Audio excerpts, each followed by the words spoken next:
Nous allons maintenant étudier les différentes fonctionnalités qu'offre PHP pour les chaînes de caractères, donc les strings. Donc une petite recherche sur Google vous permettra de trouver ces fonctionnalités. Donc on va faire PHP string and functions.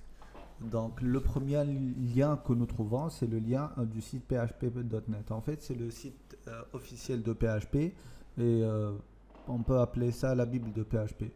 Firosto, on peut trouver toutes les fonctionnalités et tout ce qu'on veut savoir sur PHP. Donc on va jeter un coup d'œil sur l'ensemble de ces fonctionnalités-là et on va voir qu'on a une liste énorme de fonctions qui sont déjà prédéfinies et prêtes à l'emploi et qui vont vous aider énormément. Ce qui est sûr, c'est que je ne vais pas toutes vous les présenter. Donc, vous allez qu'à prendre le temps de voir l'ensemble de ces fonctions-là. Je vais prendre quelques fonctions et les essayer pour voir comment ça marche. Donc, l'une des fonctions qu'on peut utiliser ici, c'est la fonction explode. En fait, elle va vous permettre de couper une chaîne de caractères en segments. Donc, si on entre pour voir la documentation de cette fonction-là, il nous dit que en fait cette fonction prend en paramètre le délimiteur et la chaîne. Après, il y a un troisième paramètre qui est facultatif et si limite définie positive, le tableau retourné contient au maximum limite éléments. Donc, si vous voulez délimiter au maximum à 3 alors que votre chaîne va être explosée en plusieurs parties, vous pouvez donc limiter la valeur retour. Donc, prenons par exemple, on va créer un nouveau fichier, donc PHP file, on va l'appeler chaîne func. Voilà. Prenons donc cette chaîne là, on va prendre cette date là et on va se dire que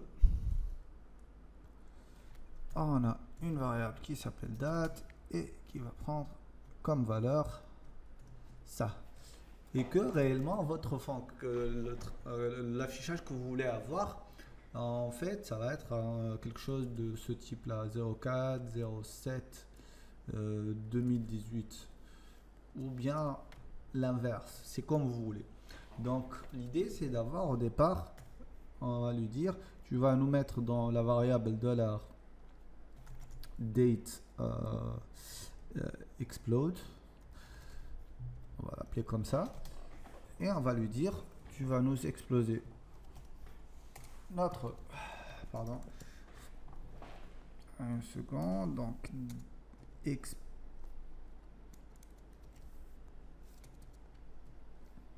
explode, voilà, et on va lui dire que le délimiteur c'est slash et on va lui dire que il va faire ça sur la variable $date.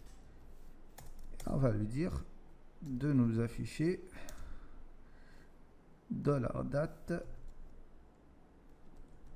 explode pour voir ce que ça donne comme résultat. Pourquoi utiliser printer? Parce qu'en fait, si on reprend la documentation, il nous dit qu'il va retourner un tableau, un array. On va entrer plus en détail tout à l'heure sur les informations sur le tableau. Donc, on va exécuter ce bout de code là et on va voir qu'on a 4 éléments qui sont 04, 07 et 2018. Et là, on peut faire ce qu'on veut avec ces éléments-là. Donc, supposons qu'on veuille avoir une nouvelle date qui va être sous le format qu'on a explicité tout à l'heure. New date. Et donc, on va lui affecter la valeur de la date explode de 0 qu'on va concaténer à tirer, qu'on va concaténer à $date de 1 et qu'on va finalement concaténer à $date de 2. Donc je suppose que vous avez vu comment accéder à un tableau en utilisant JavaScript. Donc c'est la même chose avec PHP, on utilise les indices des éléments. Donc ici on a vu avec le résultat que le premier c'est $, le nom de votre variable de 0, le second c'est 1 et après c'est on va entrer plus en détail dans les tableaux, dans la partie qui concernera les tableaux. Et donc, après ça, on va lui afficher echo $. Pardon. Un petit problème avec le clavier. Donc, $date, plutôt new date. Voilà. Bon. OK. Et on va afficher et actualiser ici.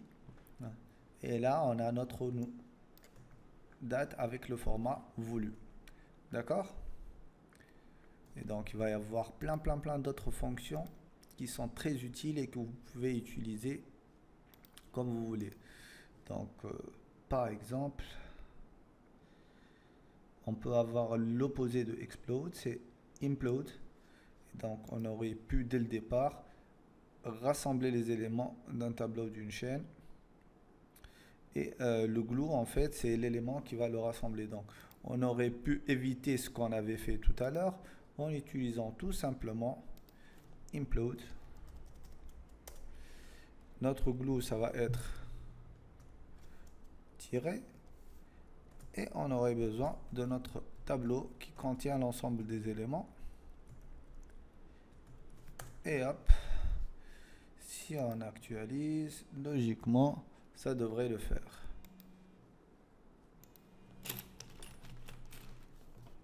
Voilà. Et on a notre résultat 04/7/2018.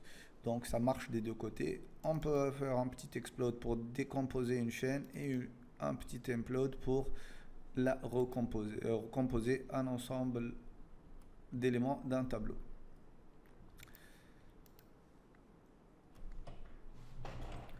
Il y a ORD qui nous permet de retourner le code ASCII d'un caractère. Quoi d'autre? Il y a AirTrim qui supprime les espaces de fin de chaîne. On peut aussi lui donner un autre caractère à supprimer. Il y a SH1 qui va nous permettre en fait de calculer le cryptage SH1 d'une chaîne de caractères, donc, etc., etc. STR, elle trouve les premières occurrences dans une chaîne. Substring, elle retourne un segment de la chaîne. Trim, elle supprime les espaces en début et en fin de chaîne, etc. Donc toute cette panoplie de fonctions est offerte par PHP et elle va vous faciliter énormément la vie. Il faut juste de lire la documentation et là vous aurez tout ce que vous voulez.